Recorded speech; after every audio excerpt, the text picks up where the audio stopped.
Добрый день, уважаемые гости и постоянные зрители нашего канала. Сегодня мы в лаборатории Везувий.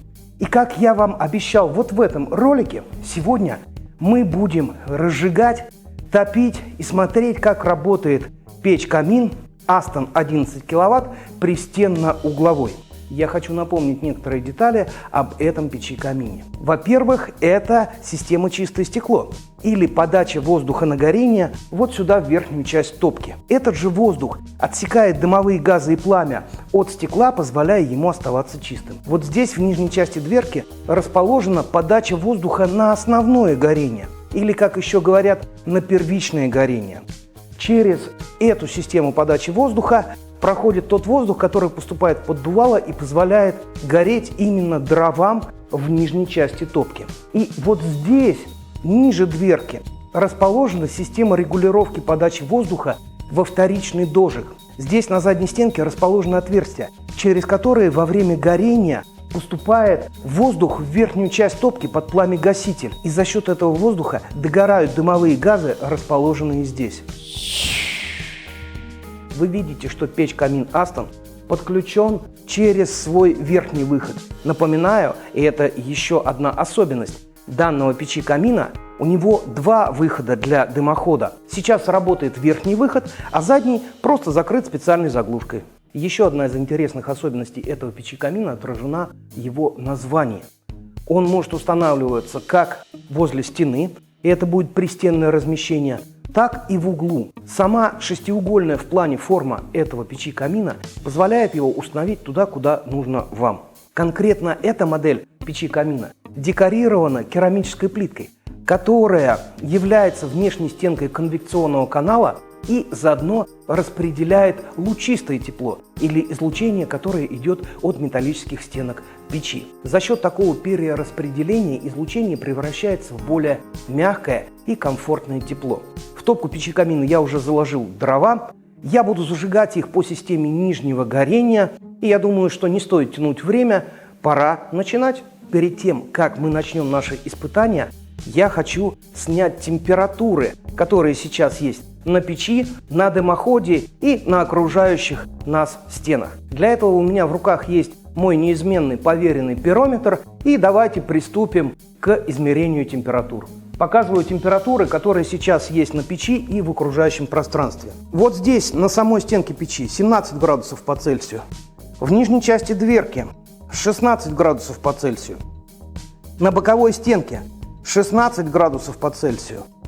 На дымоходе 17 градусов по Цельсию.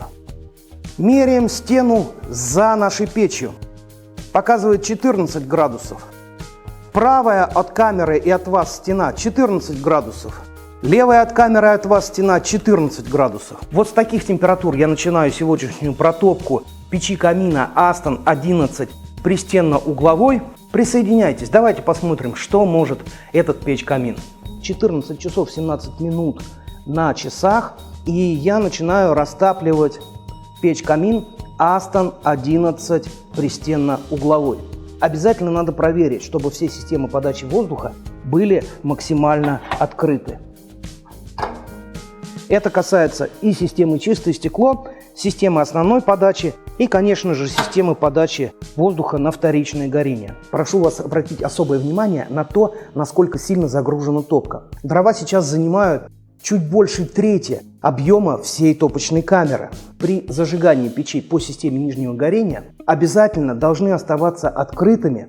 Посмотрите внимательно. Отверстия для подачи воздуха на вторичное горение. Весь объем дров, который вы укладываете в первую закладку, должен умещаться между колосником и вот этими самыми отверстиями в задней стенке печи-камина Aston 11.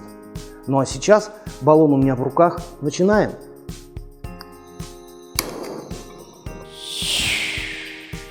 Посмотрите на часы. Прошло чуть больше 15 минут с момента, как я зажег дрова в печи-камине Aston 11 пристенно-угловой. Я встал сюда к камере, потому что, стоя за ней, я уже почувствовал, что печь-камин начинает отдавать тепло в пространство. За счет вот этого очень большого панорамного стекла излучение, идущее вперед, очень быстро начинает прогревать пространство. И поэтому давайте посмотрим, а до каких же температур нагрелась печь сейчас. В верхней части 263 градуса. Дымоход чуть выше шибера 360 градусов. Нижняя часть дверки всего лишь 60 градусов. Боковые стенки в верхней части от 80 до 90 градусов. Стенка за печкой уже 40 градусов. Напоминаю, мы начинали с 14. Вон та дальняя правая от вас стена 33 градуса. И левая стена 26 градусов.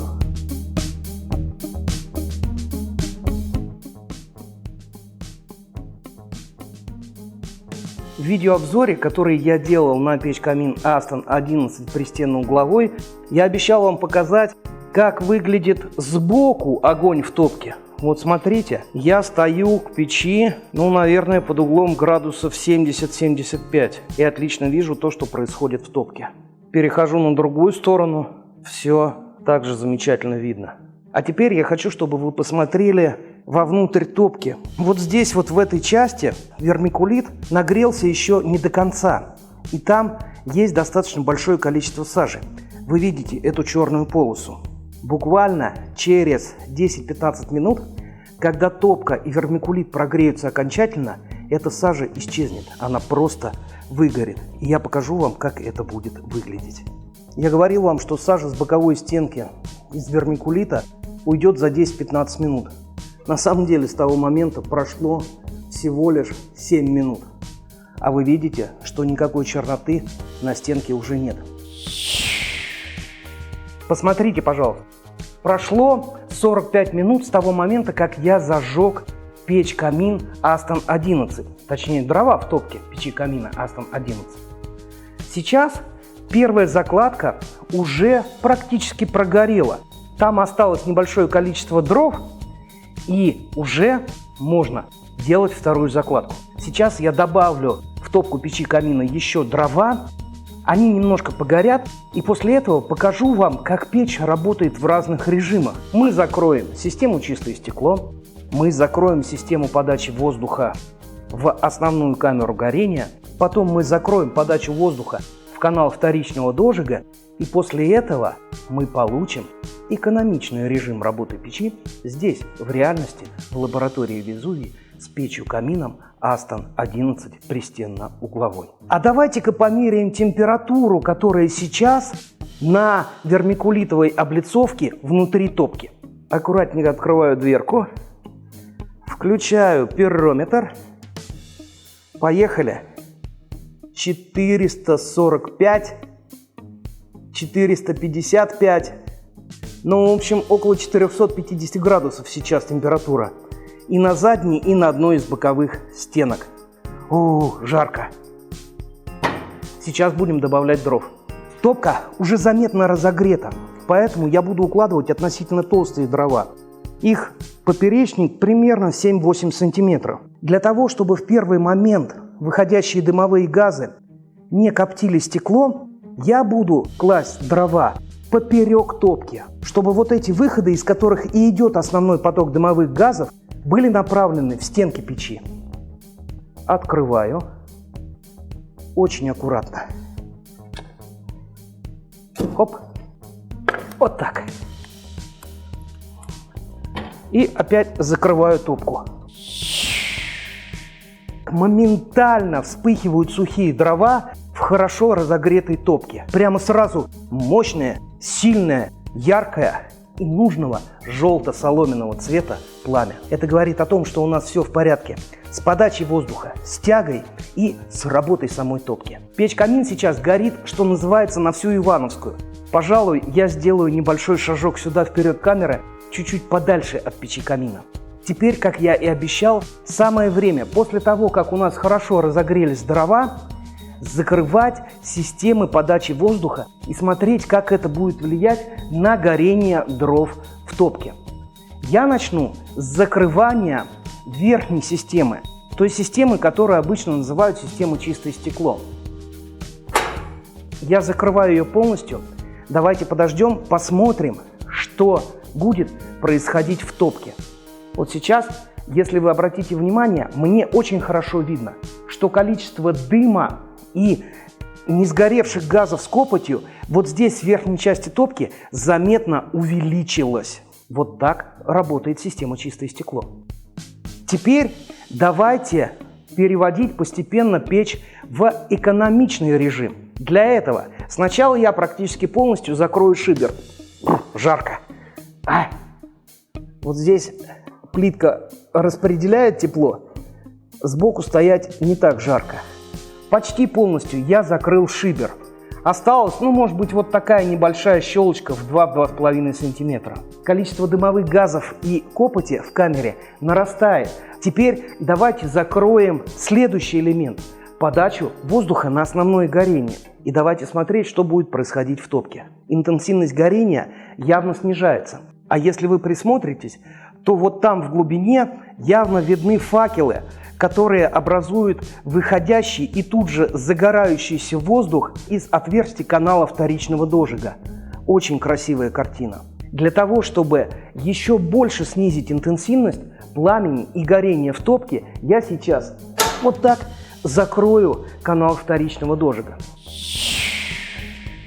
Когда я прокаливал краску на печи-камине Aston 11, я, конечно же, проводил те же самые эксперименты, которые показываю вам сейчас. Вот эта закладка из 4 полешек в 8 сантиметров будет гореть еще примерно 45 минут-час. Все это время печь будет отдавать тепло и нагревать пространство. Давайте-ка мы померяем температуры, которые сейчас есть на печи, уже после часа горения дров и 15 минут начала горения второй дровяной закладки.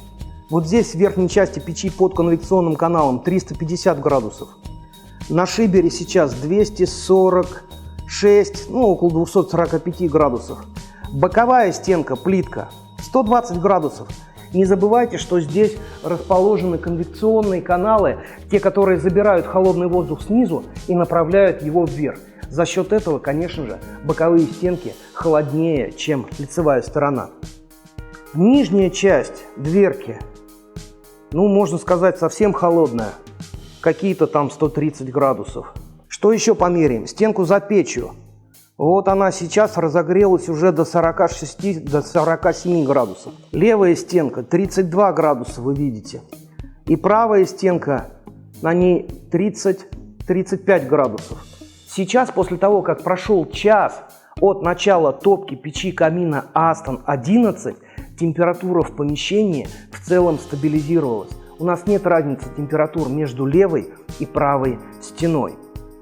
Задняя стена за печью-камином нагрета больше потому, что и печь-камин стоит гораздо ближе к той стенке. Я показал вам, как печь-камин Aston 11 пристенно-угловой работает при закрытых системах подачи воздуха. А теперь я вернусь к изначальному положению. Я открою и систему «Чистое стекло» или верхнюю подачу воздуха. И пока я говорю, и начинает воздух поступать в топку, обратите внимание, как начинает меняться скорость горения топлива, пламя и интенсивность горения самого. Как начинает снова играть огонь. Теперь я открою систему подачи воздуха в колосник на основное горение, в основную часть топки. Пусть печь-камин Aston 11 погорит более интенсивно. Видно, что открытие шибера приводит к сильной интенсификации горения. То есть пламя начинает гореть прям сразу мощнее и быстрее. Осталось открыть доступ воздуха в канал вторичного дожига. И вот теперь все системы начнут работать в своем самом активном режиме. 2 часа прошло с того момента, как я зажег печь-камин 11 Aston пристенно-угловой. 2 закладки дров. Одна серьезная, почти на полный рекомендуемый объем, а вторая совсем маленькая, буквально 4 полежка. Печь-камин горит уже в течение 2 часов. Давайте посмотрим температуры, которые сейчас она поддерживает здесь. Стоять возле нее уже можно. Она прям не вот-вот излучает тепло, как это было в тот момент, когда в топке бушевало открытое пламя. Ну а сами температуры я сейчас проверю. В верхней части, возле крышки печи, температура 170 градусов, около 175. На дымоходе сейчас 143 градуса. Боковая стенка печи 114 градусов, это керамика. За печью у нас 38 градусов.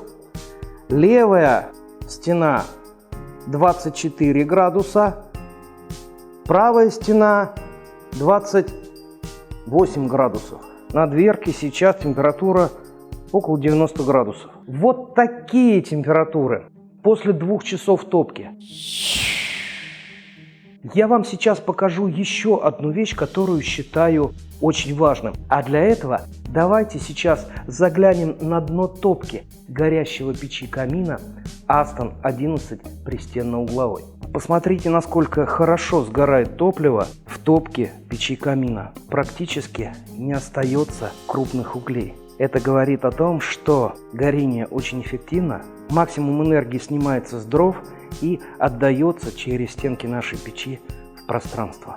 Я уверен, что печь-камин Aston 11 пристенно-угловой будет отличным решением в качестве теплового агрегата для загородных домов, усадеб и даже больших дачных домиков. 2 часа горения и отдачи тепла. Набор температуры буквально за десяток минут. Отдача тепла за счет излучения через вот это большое обзорное стекло 3 своими гранями, выходящее в пространство. А наш канал желает всем теплого дома, горячих печей и до новых встреч в эфире.